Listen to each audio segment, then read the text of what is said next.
नमस्कार अमरावती.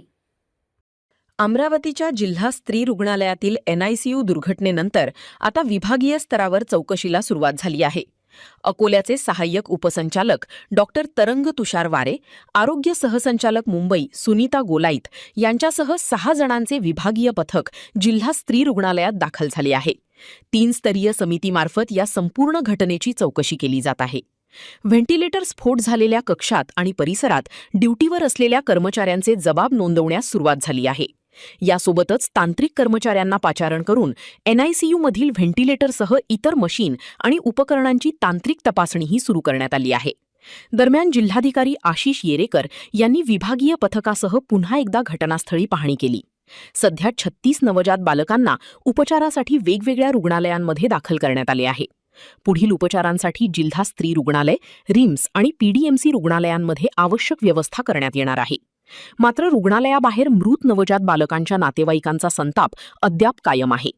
आरोग्य प्रशासनाच्या कारभारावर गंभीर प्रश्न उपस्थित करत नातेवाईकांकडून दोषींवर कठोर कारवाईची मागणी केली जात आहे.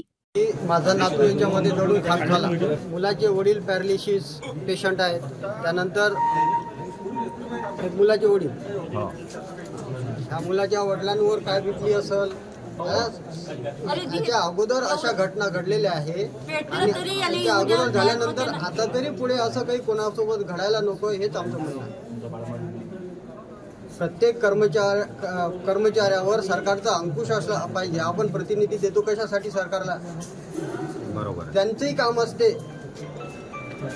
मग काय तुम्ही काय घटना घडल्यावरच प्रतिनिधी इथे यायचं असते का? तुम्ही आधी दौरे का काढत नाही इथं? आधी कर्मचाऱ्यांवर अंकुश का ठेवत नाही? तुम्हाला कर्मचारी घाबरत का नाहीत?